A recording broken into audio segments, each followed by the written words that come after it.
If you have to pay debt to a banker, if you have to pay student loans, if you have to pay credit card debt, if you have to pay mortgages, then the money you pay to the banker is not available to be spent on goods and services. So as you have the debt ratio growing in every economy, that crowds out the ability to spend your income on goods and services.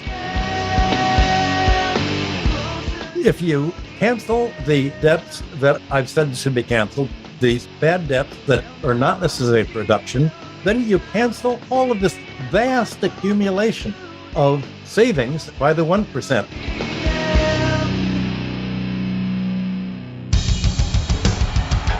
What I have said is that this campaign is not just about electing a president, it is about making a political revolution.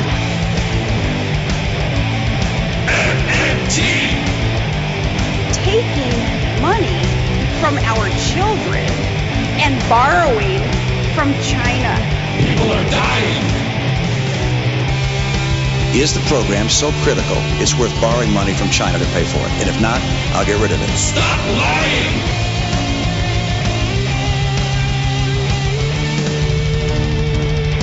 I want the truth!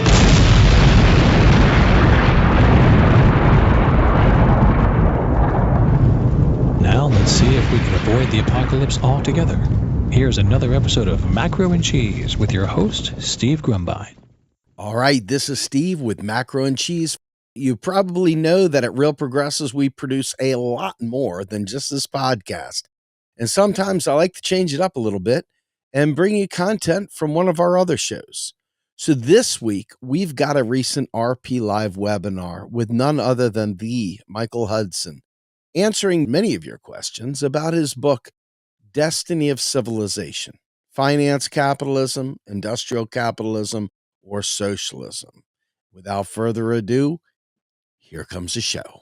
All right. So for those who might not know me, I'm Luke Parcher. I'm a student and activist. I volunteer with Real Progressives. I'm on our leadership team. And I also do a show on Sundays covering politics and current events and do some interviews throughout the week and things, which you guys can find on Real Progress in Action.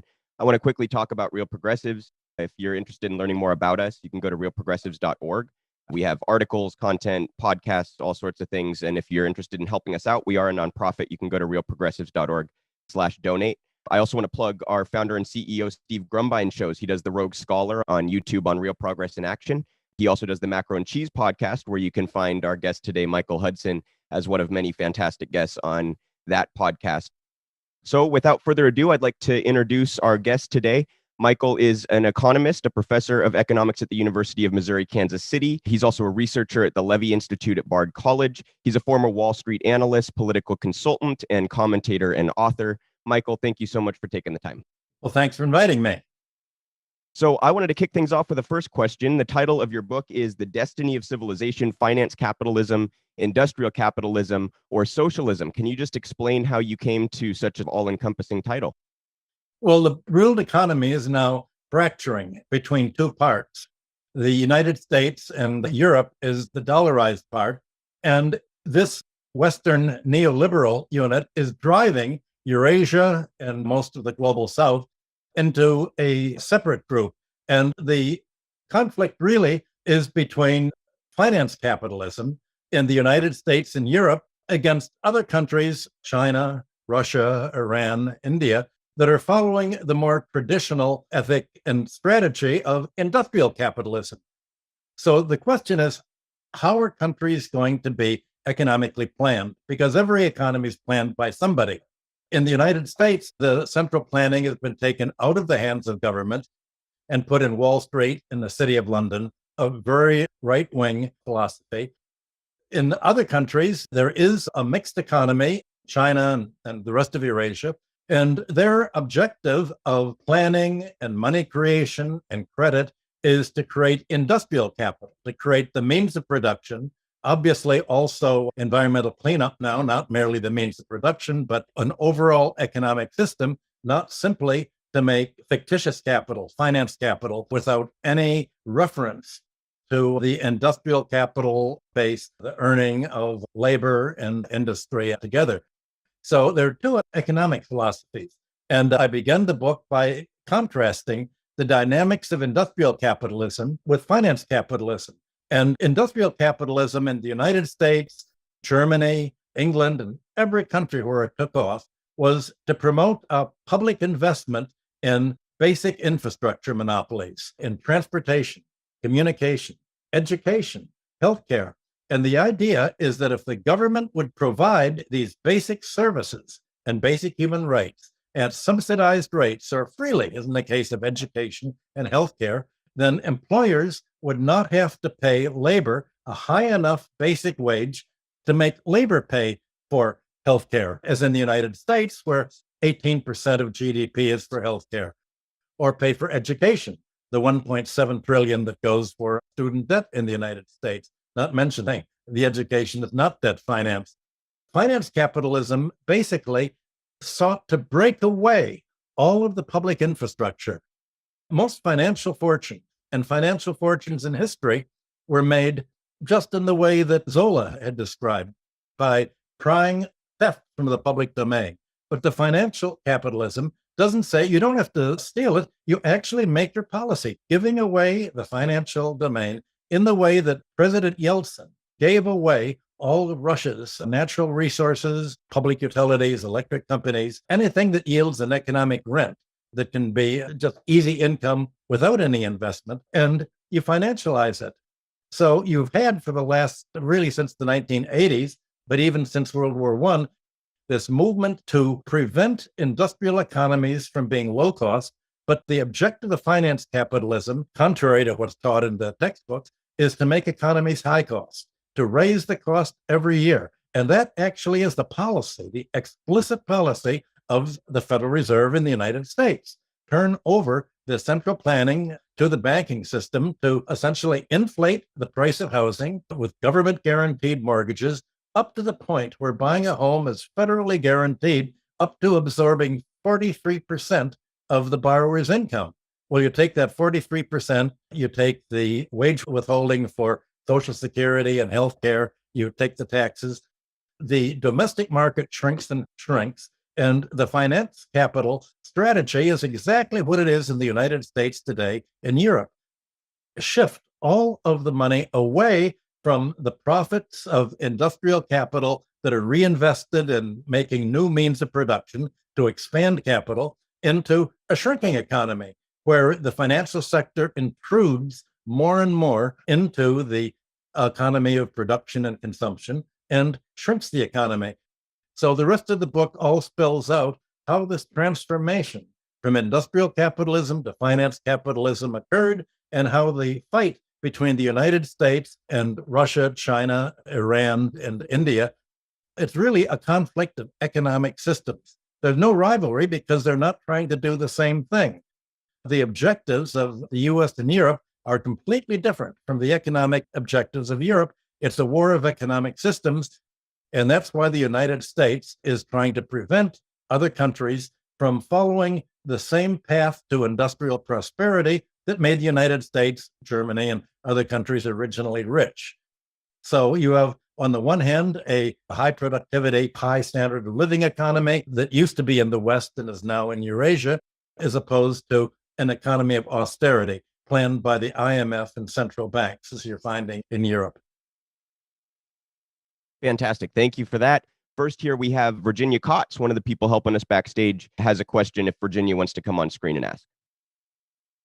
Michael, I'm not an economist. Can you explain debt deflation, but also how debt siphons money away from the real economy? I once heard you say that the finance sector is the overhead of the real economy. I think these questions are related, if you could explain that.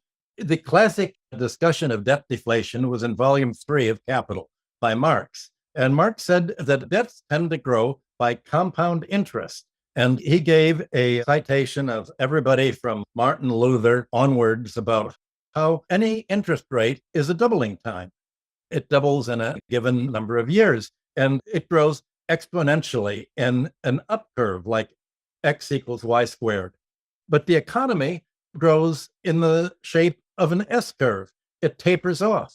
And one of the reasons that it tapers off in the business cycle is that as the cycle gains momentum, people go further and further into debt. And if you have to pay debt to a banker, if you have to pay student loans, if you have to pay credit card debt, if you have to pay mortgages on rising house prices, then the money you pay to the banker is not available to be spent on goods and services. So as you have the debt ratio growing in every economy, that crowds out the ability to spend your income on goods and services. So right now, many graduate students, you graduate from school, you have a student debt, and you have to live at home with your parents because you can't get a mortgage to buy a house because the banks say, well, you're already paying so much of your income for student debt that you don't have any money left over to buy a mortgage. So you can't buy a mortgage. Right now, you're having the debt-ridden American economy being squeezed. More and more money is paid not only for debt, but also for other overhead like healthcare and various monopoly services that are not available to buy goods and services. Debt deflation is when the growth of debt exceeds the rate of growth of the economy, and that's true of every economy. The most sophisticated mathematical models that I've seen were the ones that were taught to every student in Babylonia in 1750 BC. We have the models that they were told. They say, how fast does a debt at the going rate of interest, 20% double? Well, it's 5 years. How long does it take to redouble? Well, that's 10 years. How long to quadruple? Well, that's 15 years. You see how fast it is. They also would have students calculate the growth of a herd of sheep, for instance, and it would all taper off. And when Assyriologists began to translate these cuneiform tablets, they thought, well, this must be an actual report of how the herd actually grew. But then they found out that the Sumerians already in the third millennium had quadratic equations and very sophisticated mathematics. The mathematics that they used 5,000 years ago were far in advance of what the National Bureau of Economic Research uses. The National Bureau here is officially in charge of explaining when there's a recession, when there's a boom, and explaining the business cycle. The basic theory was outlined and traced by Joseph Schumpeter. It's a sine curve going up and down regularly, up and down. And the whole philosophy of the National Bureau is a right-wing anti-government philosophy saying the economy has automatic stabilizers. It can never get out of balance because the free market is always going to prevent any kind of chronic downturn. And if you have a boom, well, prices will rise and that will cut into profits and that'll slow investment. And that'll mean wages will fall until it's more profitable to begin employing labor again, and you'll have a recovery. And things go on and on and on like a sine curve at a given frequency forever and ever. Well, what this deliberately leaves out of account, deliberately expurgates, is the fact that every recovery in the United States and every other Western economy since 1945 has occurred with a rising level of debt. And as debt grows each time, each recovery has been slower. And the reason it's slower is because as the volume of debt rises, this leaves less and less income available to spend on goods and services. And so the so-called recovery is weaker until finally it grinds to a halt. Well, Ricardo anticipated something like that in 1817 in his Principles of Political Economy. He said, well, look at what's going to happen to land rent. If we don't prevent the landlords from being the planners of the economy, then population increases, the price of food will rise, the rents to the landlords will rise more and more until the entire economic surplus is paid for rent and there won't be any opportunities available to industrial employers. And Marx said, well, this was the Armageddon of capitalism. In Ricardo's day, people didn't borrow to buy housing. It was still hereditary landlords. If your ancestors conquered England and killed enough Englishmen to become aristocrats, you'd inherit it. You didn't have to borrow. But now that real estate has been democratized in the United States, England, and Europe, you have to go into debt in order to buy a house. And the largest amount of debt in every economy is for real estate, which accounts for 80% of bank loans in the United States and England. Essentially, if you want to buy a house, you go to a bank, they'll calculate, well, here's the rental value of that house. If you're trying to bid for a house or an apartment against somebody else, the winner is a buyer who promises to pay the most for the property by taking out a bank loan that absorbs most of the rent as interest. So today, the rent that Ricardo said was going to drive industrial capitalism to a halt is turned into interest. So it's the rise in interest that is the Armageddon of industrial capitalism, driving the economy to a halt. I chart most of these in my book, Killing the Host, where I give a history of compound interest. But basically, the Western economies are all subject to debt deflation today, and that's why they're shrinking, and living standards here are not rising, and the economy is not growing, in contrast to China, Russia, Iran, India, and the other countries that don't have this kind of financial sector doing their planning. I was hoping you could expand on a point you actually mentioned just before we went live, distinguishing between different kinds of debt and which kinds of debt are parasitic and need to be rid of and which ones do not. Can you just quickly distinguish between different types of debt? Well, in textbooks that students read, corporations will borrow from a bank, and they will use this borrowing to build a factory and to buy machinery and to produce something, and the profits will be shared 50-50 or so with the creditor. So a productive debt is debt which actually enables the creditor to repay the loan with the interest and still keep something for himself. Banks don't lend money to build factories. The stock market does that. The money that banks lend is unproductive debt. Unproductive debt is when the debt doesn't enable you to earn more money to pay the creditor, and you have to earn the money elsewhere and take money that you may earn as wages or profits and pay the bank. And it's your loss. It's a zero-sum game, not a positive-sum game. Now, this distinction between productive and unproductive debt was built into Sumerian and Babylonian laws. Only unproductive debts were canceled under the Jubilee year. Rulers announced their word was underarum, and the Hebrew cognate was duror, and that was the word used for the Jubilee year. It meant the rural debts that when there was a crop failure and the borrower could not pay the advance of the land rent and the other means of production, obviously, if the borrower couldn't repay because there was a crop failure or a drought or a disease or a flood, then the debts were wiped out because that debt did not enable anyone to repay. And if you didn't cancel the debt, then the poor cultivator would be forced into a debt bondage to the creditor. And if he did that, then his labor would belong to the creditor, and he couldn't serve in the army. He couldn't go to work on building public infrastructure. The business debts were all left in place. Debts denominated in silver were left in place and not canceled. The debts denominated in grain were canceled. Well, in the 12th and 13th century, crusades flooded Europe with money. The Christian church saw that commerce was reviving. You needed credit. The church theorists said, okay, there's a productive debt. You'll make loans to a merchant of trade. He'll have the money to repay you. That's productive. But a debt to a consumer who can't is usury. And so ancient languages had no words to distinguish interest from usury. But the churchmen said, okay, usury is unproductive debt.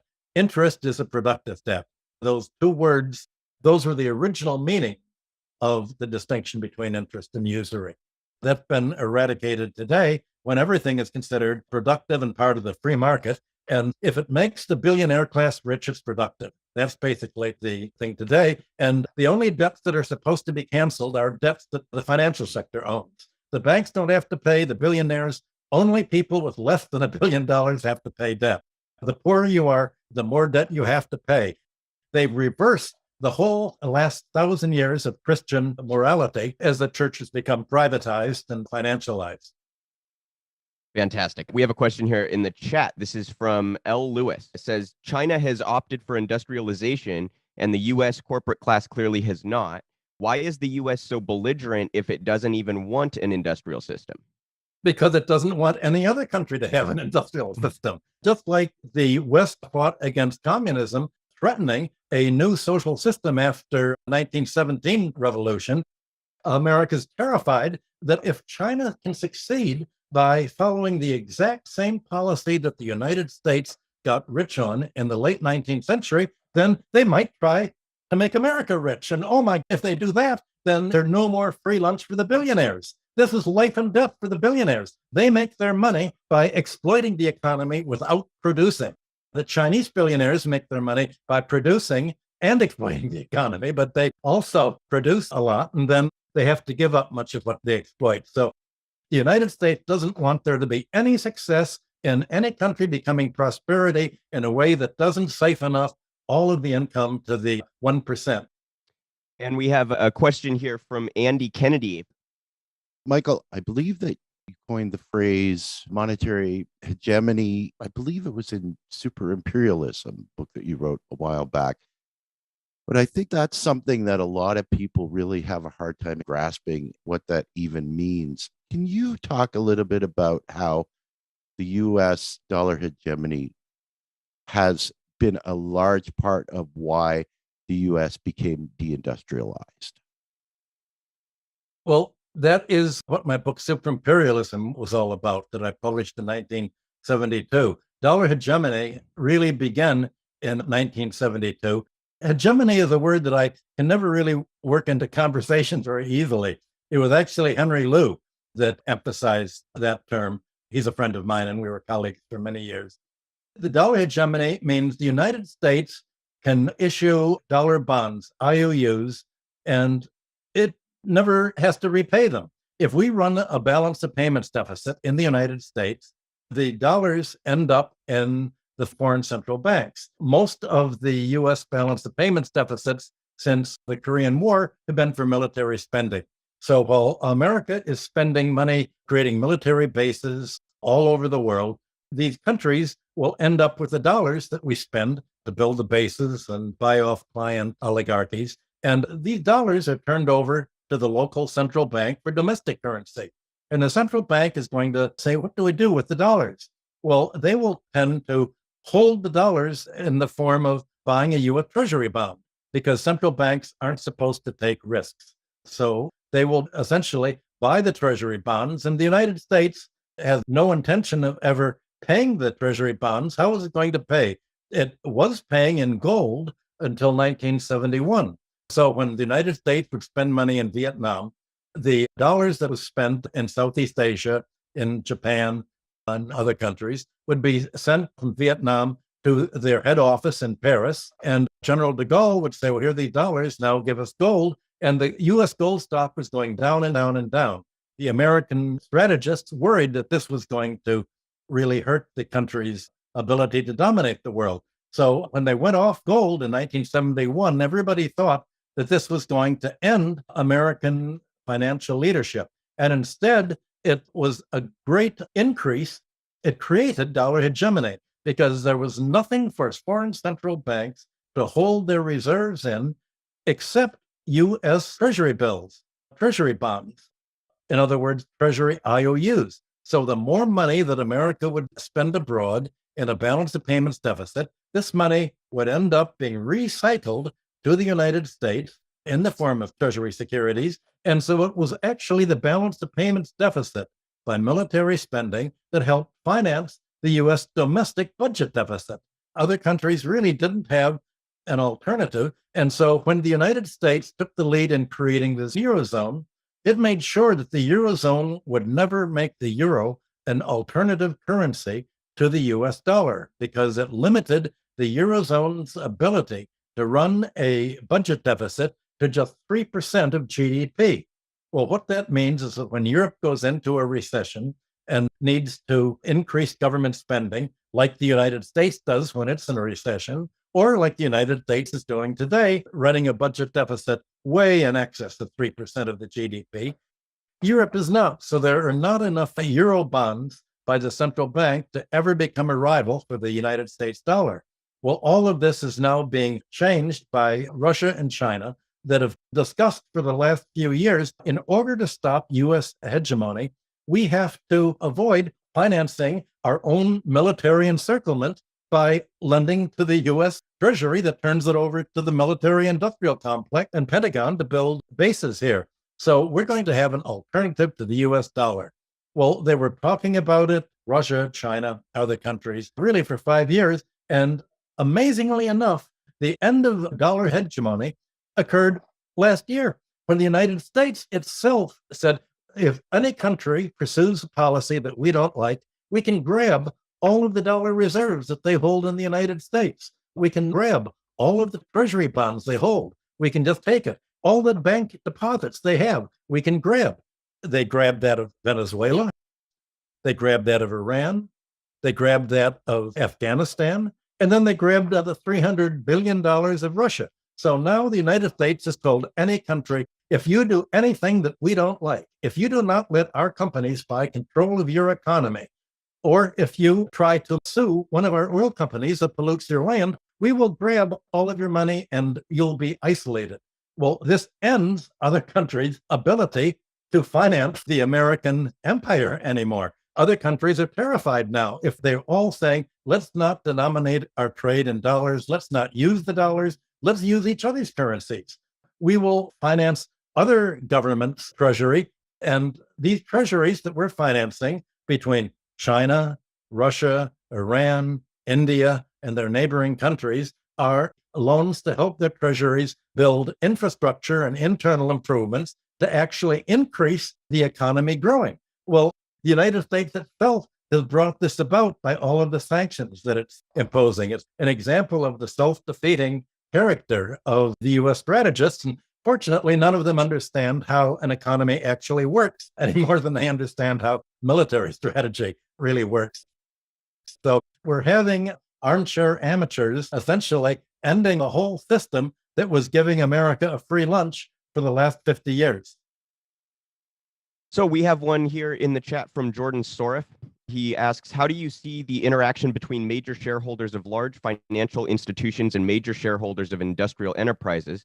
Do you see a lot of common ownership between these kinds of institutions? And if so, wouldn't they collaborate in order to avoid starving industrial enterprises of access to credit and guarantee some basic form of growth, not only for financial institutions, but also for industrial enterprises?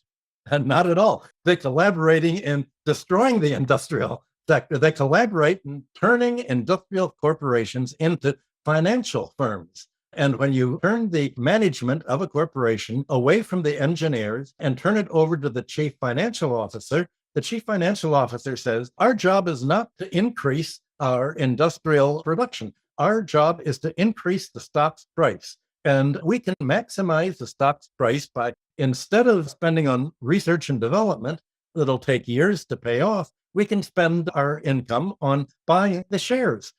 92% of the profits of Tor 500 are spent on share buybacks and dividend payouts, not on new investment. Once you financialize an industrial corporation, you're trying to make money by financial engineering, not industrial engineering. And you do this by essentially using your income to buy up the share price. This is short term, and finance lives in the short term. The reason finance has no interest in building up industrial power is that takes years and years to actually plan a factory, plan the production. You have to develop a whole marketing system. How are we going to sell the product once we produce it? How are we going to distribute it? It takes a lot of planning. It's beyond the ability of the financiers. You don't need brains to be a financier. All you need is greed. And you really don't need a business school. All you need is greed. And greed is short term. I want it now. Greed is not long-term planning. And so you have a completely different mentality of a financial corporate leader as opposed to an industrial leader, someone like, let's say, Henry Ford, or like the old type of industrial leaders that would try to increase the overall profits to expand production more and more. Today, the objective is to shrink production more and more. And we have a question here from Jonathan. There's a concept you mentioned in the book that's also very near and dear to my heart, the commodification of essential goods and services and extortionist incentives that come when you introduce. Is that a title of the book? No, it's definitely a theme you touch on a bunch of times in your book. Oh, okay. And I was hoping you could talk a little bit about how the hostage situation created by commodifying things like housing, healthcare, food, transportation, fuel, things like that people need rather than want, is used to extract rents and siphon wealth out of the productive economy to service the wealth demand of the buyer sector. Well, the free trade ideology that backs monopolies says that all markets are a function of choice. But the way to control the market is not to give the consumers a choice. And when you say hostage, what that means is people don't have a choice between whether to eat or to pay a bank. If they have to buy food or if they have to buy medical care, they have to pay whatever the going price is. Anatole France said that the rich person was as free as the poor person to sleep under the bridge when he didn't have a house. So the objective of rent seeking is to essentially create a situation where people have no alternative but to buy the service or the good that you're producing. And if they have no alternative, then you can charge whatever you want. And this is the case with most public infrastructure. If you want to mail a letter, you have to pay whatever the going postage is or whatever parcel service costs. Well, this is why about 1,000 years leading up to the late 20th century, all governments kept basic services in the public domain. The post office, education, healthcare. You don't want to privatize them and leave them to the market, because if you leave them to the market, then it really isn't a matter of choice at all. It's a matter of letting a monopolist take something that everybody needs, no matter what the price, and charge as much as the market will bear. And that's a rent-seeking monopoly. That basically is the philosophy that Margaret Thatcher, Ronald Reagan, and the free marketers developed since the 1980s, when you've had a privatization of basic needs, especially of housing. And the most important utility that's been privatized, of course, has been money and credit creation, the banking system. What has enabled China to avoid financialization that's occurred in the United States is because the Central Bank of China is run by the government, not by a financial oligarchy of bankers that get together to run the credit system for their own benefit. But if the government treats money as a public utility, everybody needs money, everybody needs credit, and the government will provide the credit as needed for the economy to grow. And if the economy has a slowdown, or if a company runs into a financial problem, if you're the government as a creditor, you can write down the debt. In the United States, if you've made loans to a company like General Electric and all of a sudden it can't pay, the company either goes bankrupt or begins to sell off its assets piece by piece to other people, and you have industry being turned into gentrified luxury housing. The same thing with healthcare. If you privatize healthcare, everybody needs to go to the hospital. Everybody needs doctor care. If you privatize it, then in the United States, 18% of your GDP is going to go to healthcare. The objective is to make healthcare as inefficient and cheap as possible to maximize the profits of the health insurance companies. And the sicker you get, the more money they make. Also, by the way, the sicker you get, the more GDP goes up. GDP goes up because you have to spend more money healing yourself. So that's a growing part of the American GDP, along with rent and debt service and interest. Well, if you keep healthcare in the public sector is going to try to actually keep people healthy instead of sick, and they're trying to minimize the expense of getting sick so that you leave more money in the hands of households to spend on the real economy of production and consumption, not on giving money to the monopolies. But in the United States, the main utility beside money that's been privatized is government. Under the Citizens United ruling, the government is now really up for sale and auctioned off to the highest campaign contributor.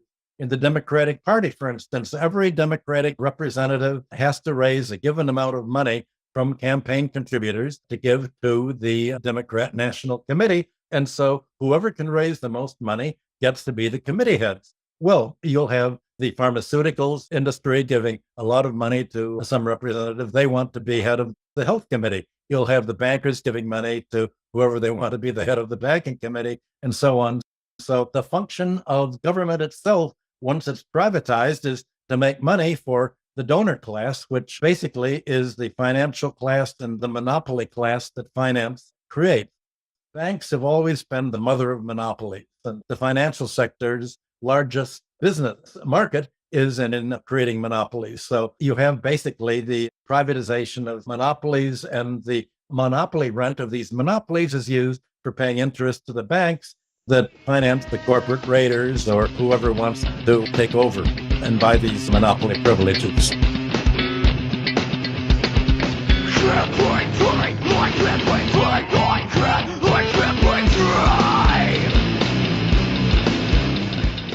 You are listening to Macro and Cheese, a podcast brought to you by Real Progressives, a nonprofit organization dedicated to teaching the masses about MMT, or modern monetary theory. Please help our efforts and become a monthly donor at PayPal or Patreon. Like and follow our pages on Facebook and YouTube, and follow us on Periscope, Twitter, Twitch, Rockfin, and Instagram.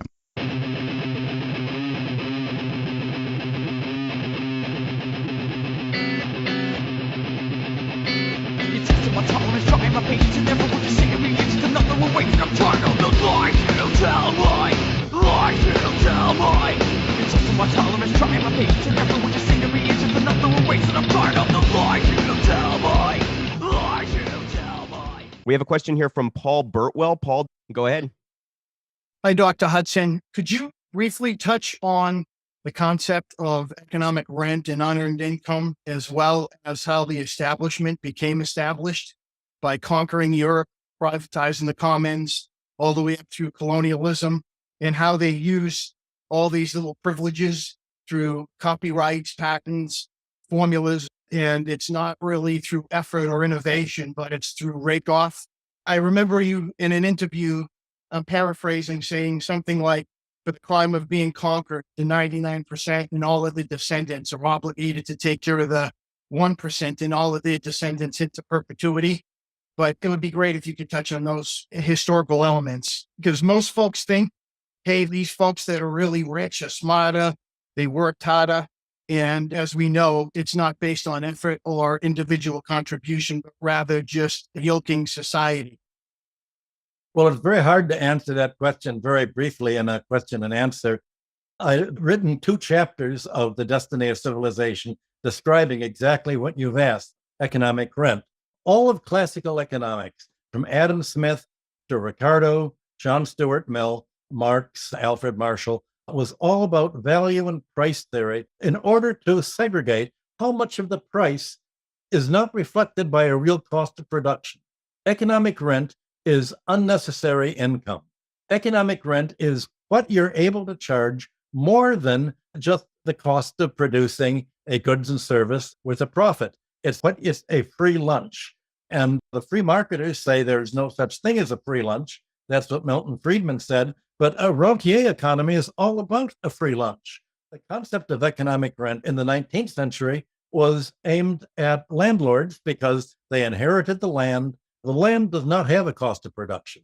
And yet, if you have an ownership right to the land, a privilege of legal ownership of the land, you have a legal boundary and you can charge rent without any effort of your own. John Stuart Mill said, economic rent is what landlords make in their sleep. They don't have to make a productive effort. Well, actually, the theory of rent went way back to the churchmen in the 13th century, describing what is a fair return to bankers. The economy needs credit. All economies work on credit.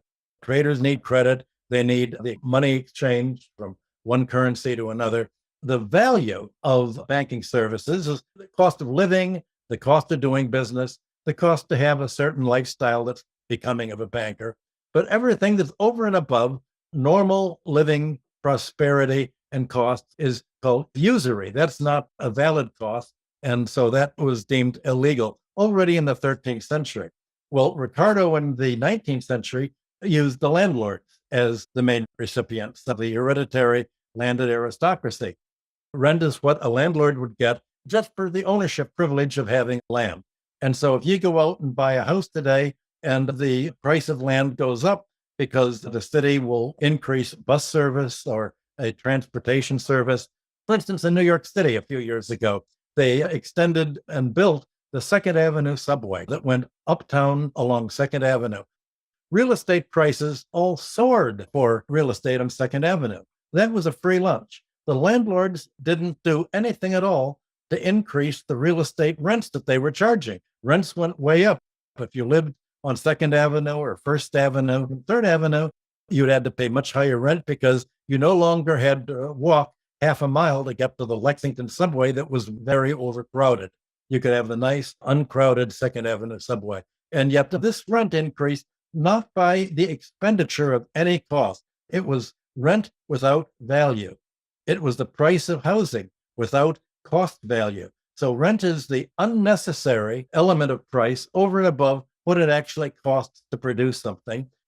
And rentier income is the income that is unnecessary to actually pay a industrialist for building a factory. Industrialists would be happy with making the normal rate of profit. But if you have a special technology monopoly, like the drug companies, then you can make super profits. So rents are super profits, basically. That's the difference.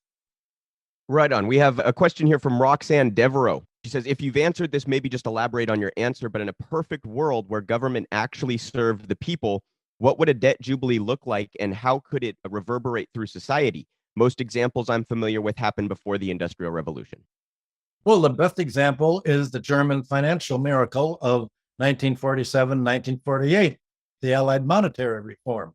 All internal debts were canceled, except for people's bank accounts up to a given amount, and except for the money that employers owed their employees. And the reason is that most of the wealth, most of the bank deposits, most of the creditors' claims were by the Nazis. And the American occupation said, well, we don't want the Nazis to get rich.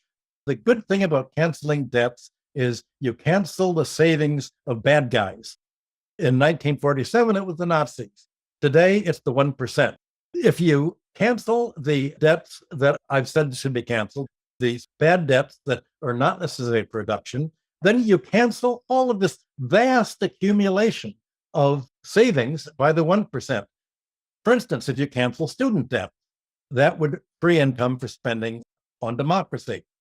If you cancel all of the debts that US banks owe to the offshore banking centers in the Caribbean, Panama, and Liberia, all of this is flight capital. This is criminal capital. Cancel out all the debts of criminal capital and fraud. When Greece was running into its financial crisis 7 years ago, Greece owed 50 billion euros of debt that it was trying to write down. And the IMF produced a list called the Lagarde list that had deposits of Greek crooks and tax evaders in Switzerland were $50 billion. That 50 billion could have been wiped out. One of the first debt cancellations that went wrong was in Sparta in the 3rd century BC under Agis and Cleomenes. And when they canceled the debts, the people who wanted to cancel the debts were people who'd bought land on credit, and they wanted to own the land free and clear and cancel the mortgages. So some debts you don't want to write down. If you were to write down mortgage debts, Donald Trump and real estate speculators would be the richest people in the country. So you don't want to write down their debts. Their debts will remain on the books. But if they were written down, well, first of all, then their debts are the banking system's assets. So Citibank would be even more insolvent than it is already, and the banks would go under. They would be taken over by the public sector because if you have the mortgage debt wiped out, there's still economic rent because people are willing to pay more money for a well-situated property. That would, in place of the banks getting the rental value as mortgage debt, the government would get the same rental value in the form of a land tax. That was what classical economics is all about. That was Adam Smith. That was John Stuart Mill. That was the whole reform movement of the late 19th century.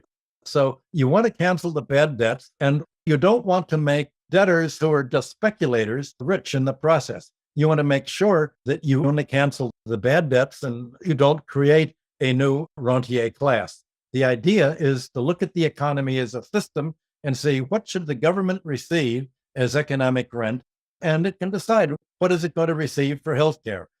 If the government took over the healthcare industry, it probably would not charge the prices that healthcare charges today. It would charge less. Same thing for housing.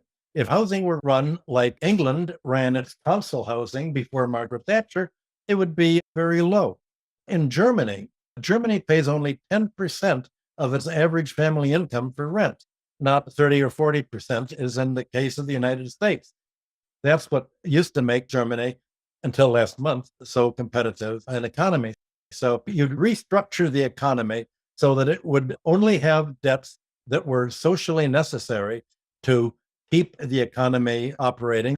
Debts will begin to grow all over again. Debts will always begin to grow over again. You don't ban interest, you permit debts to grow, but when they get so problematic that they threaten economic growth, then you have to write them down to a level where they will no longer prevent economic growth from occurring as is they're doing today. And we have one from Fabiano Dalto.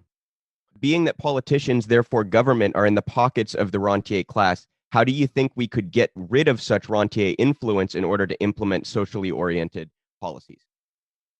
That has never happened without a revolution. That's the problem. How do you get rid of them? Well, I don't see any way for the United States to get rid of them. It took a revolution in China, it took a revolution in Russia. That's the problem right there. You did have the beginning of a peaceful revolution in England in the 19th century and leading to a constitutional crisis in 1909 and 1910 when the House of Commons actually passed the land tax and the House of Lords, being the landed aristocracy, canceled it. That caused a crisis. And the upshot was the House of Lords was never again going to be able to negate a revenue act passed by the House of Commons. So that was actually a peaceful resolution of a constitutional crisis. Then World War I came and changed everything. But today, I don't see that kind of a peaceful resolution occurring in the United States. They're not going to repeal the Citizens United Act. And from what it looks like to me, the economy is going to get more and more highly squeezed and more polarized between the 1% and the 99%. I would say it's a class war, except finance isn't really a class, because everybody is a creditor as well as a debtor in some sense or another. So it's really a financial dynamic against the rest of the economy. One of the points that Marx made in volume 3 of Capital was that finance grows by purely mathematical laws of its own, have no relation to the growth of the economy. It's an autonomous economic system. And I think that autonomous economic system is independent of the government here. And yet, unless you have a study of economics as an economic system, understanding what's causing the polarization and the poverty in the United States, you're not going to be able to have a reform movement to change the system. The role of economics departments is to dumb down the understanding of the economy. You're not going to have any kind of a peaceful reform movement here.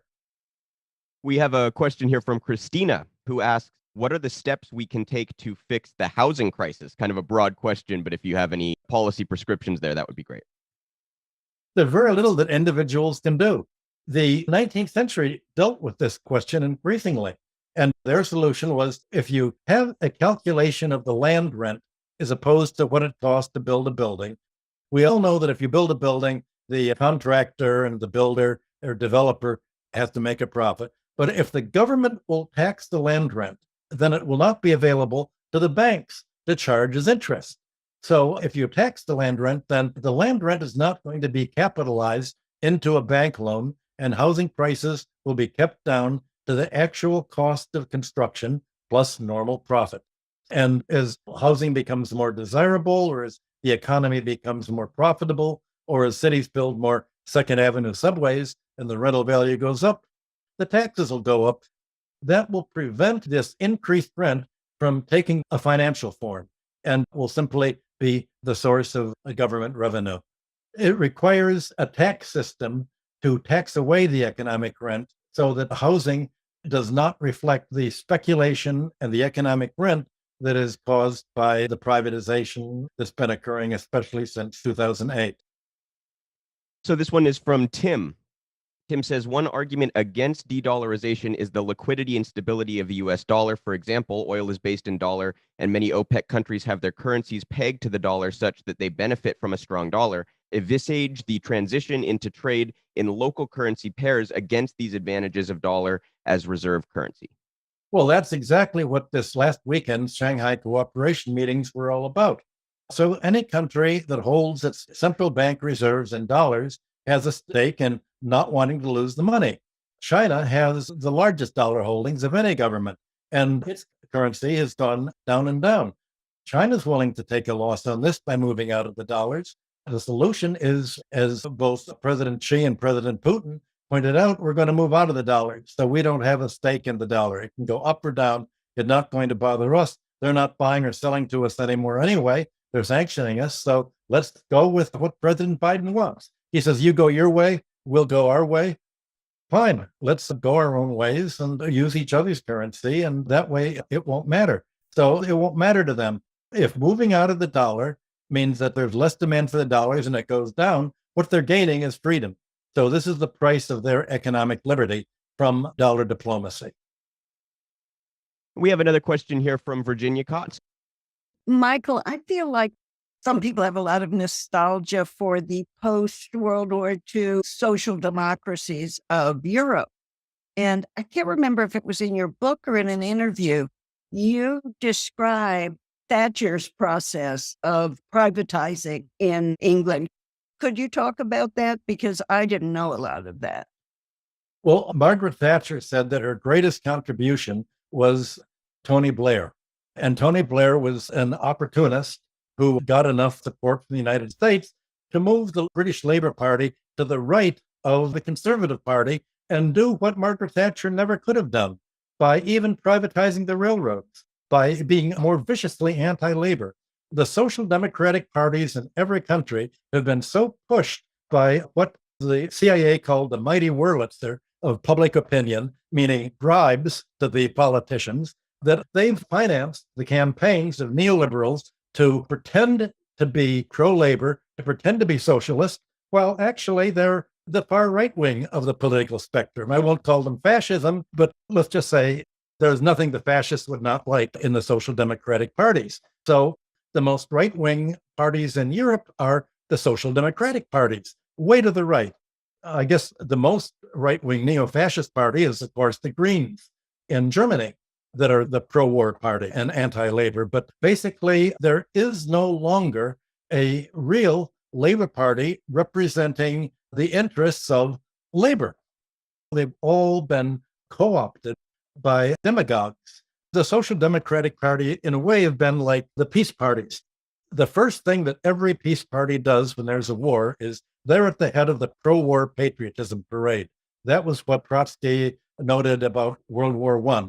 The peace parties jumped on the bandwagon in Germany, Austria, England, America. Social democratic parties have done the same thing.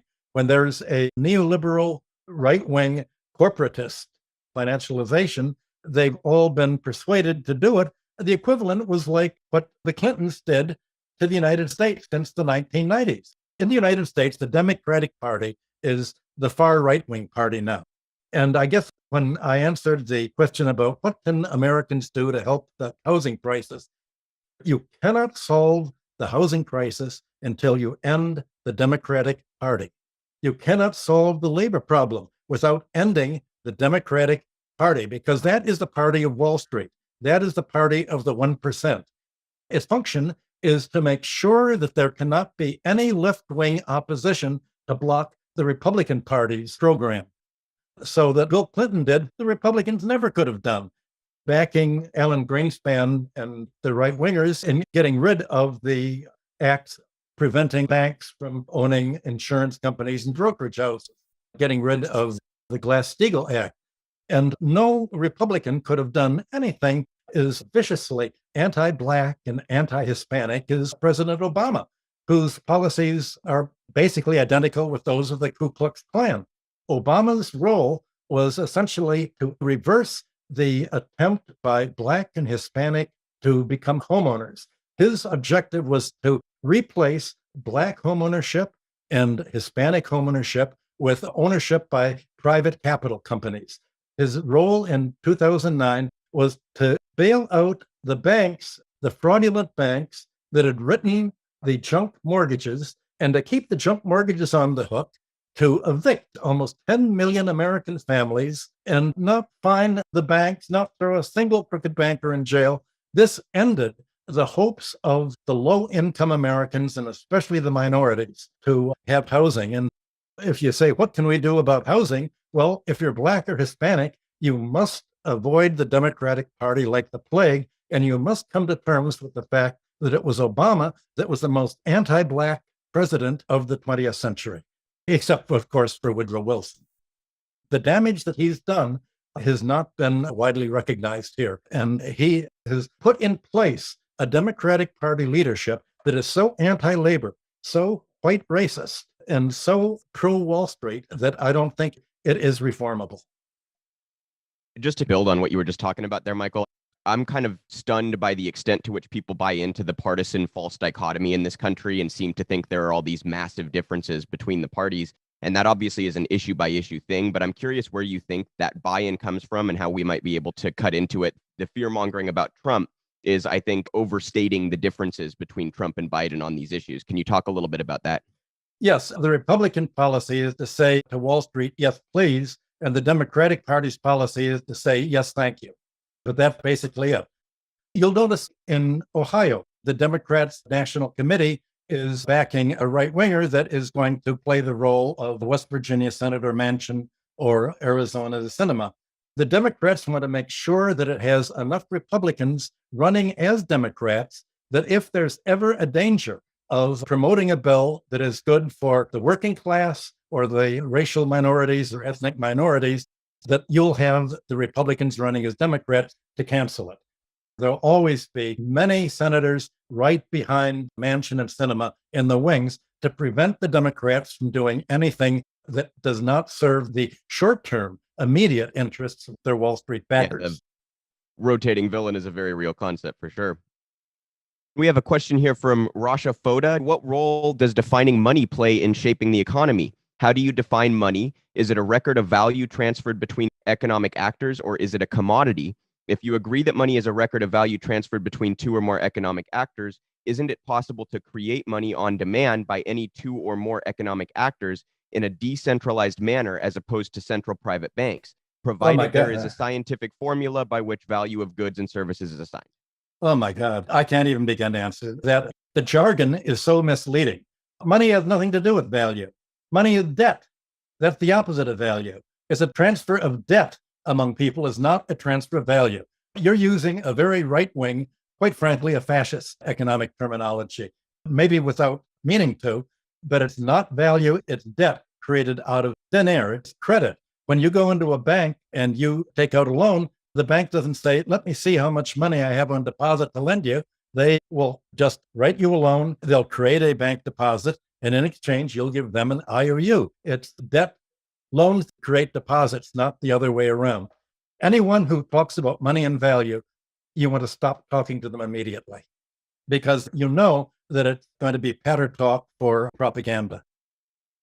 So we have one here from Tom. Tom asks, all prices of all things for sale are not rising. Therefore, the term inflation is not what we are experiencing. For example, the market is working. Money is moving from those without oil to those with oil. Why does no trained economist understand and label this a normal market redistribution period, or some term listed in textbooks for reference? And why is the concept called inflation, which scares unknowing economists and today's consumers who needlessly suffer from money famine, so poorly taught and so poorly understood? The question is so bizarre, I cannot answer it. It's just, how do you answer a swamp and straighten out what they're saying to give them an answer? It's a swamp. I can't answer that. I suppose in general, what would you prescribe the price increases that we've seen today to? Very largely monopoly positions. The reason oil prices are going up is not because there's an oil shortage. It's because the oil companies find an excuse to use the newspaper reports that there will be an oil shortage at some point to raise the prices right now. Adam Tooze wrote a good article a few days ago comparing the inflation in Europe to the inflation in the United States. In Europe, the price inflation is almost exclusively for energy. and for oil and gas derivatives. In the United States, the inflation is much broader. It's over the whole course. Again, you want to look at the economy as a system.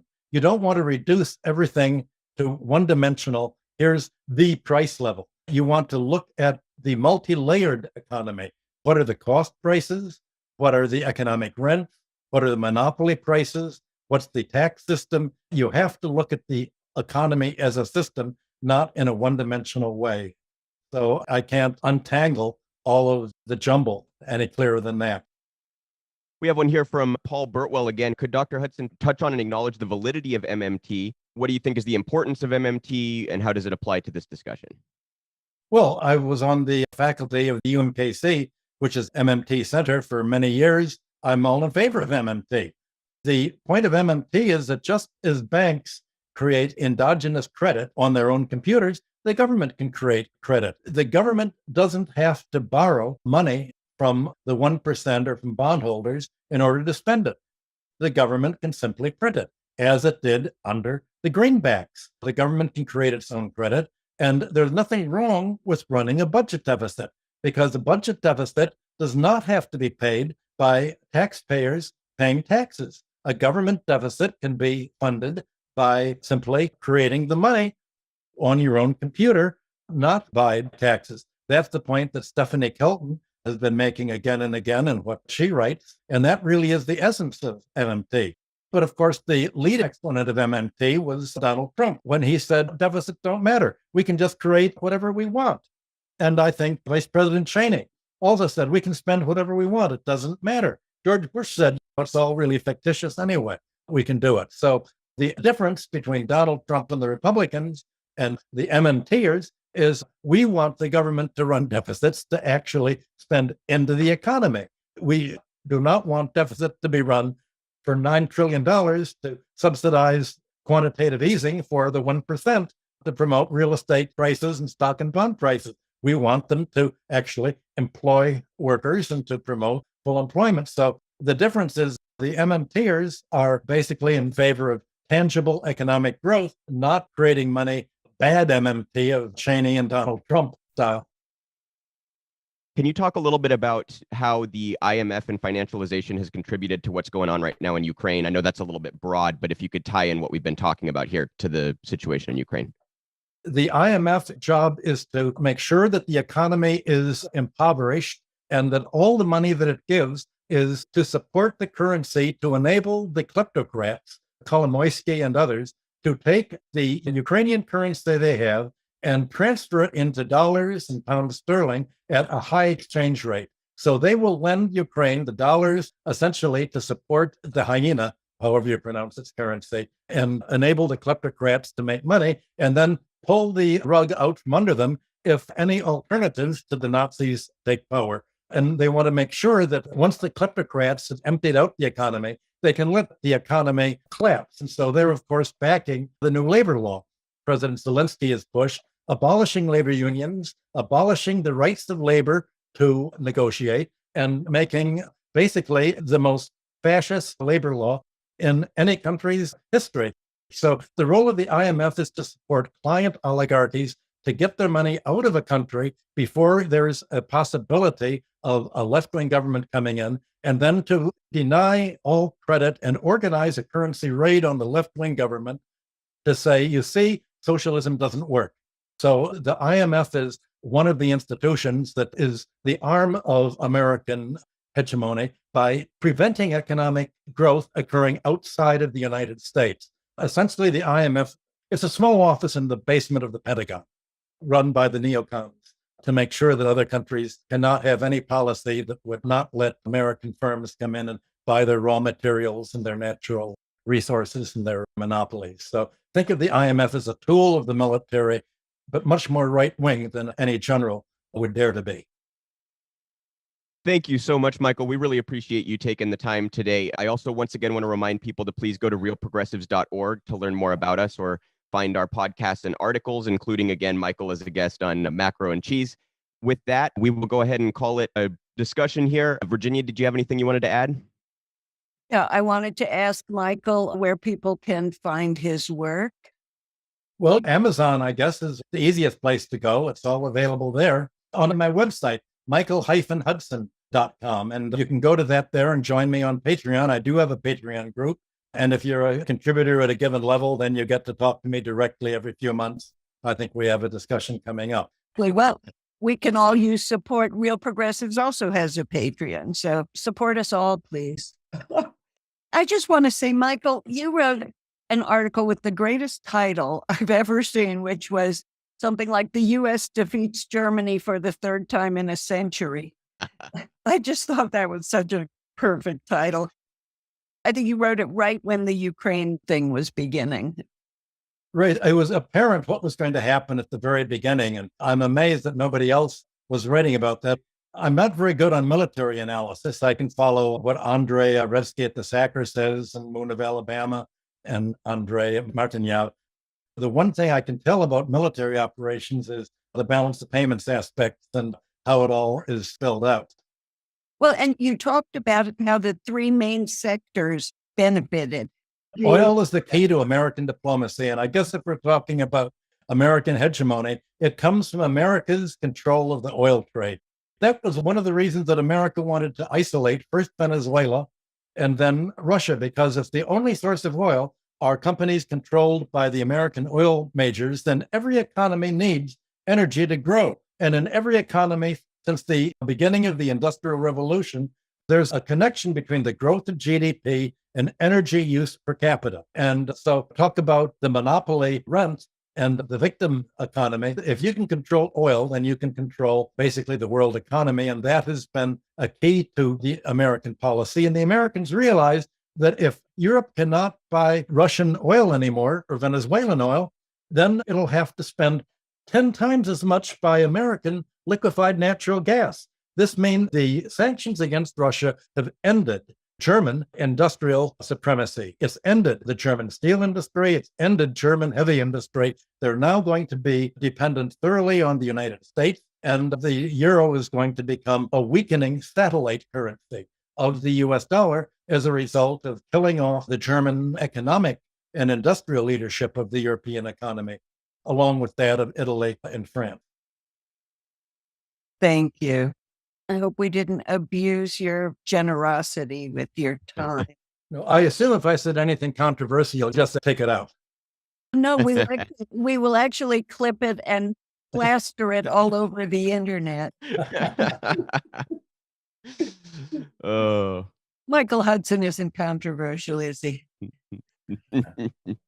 Well, you certainly don't mince words, and we very much appreciate that about you. Michael, thanks again for giving us so much time today. And I want to give a brief shout out to Jonathan Cadman, Andy Kennedy, and Virginia Kotz, who've been helping behind the scenes today to make this happen. Thanks to all involved. Thanks for having me. I like the discussion.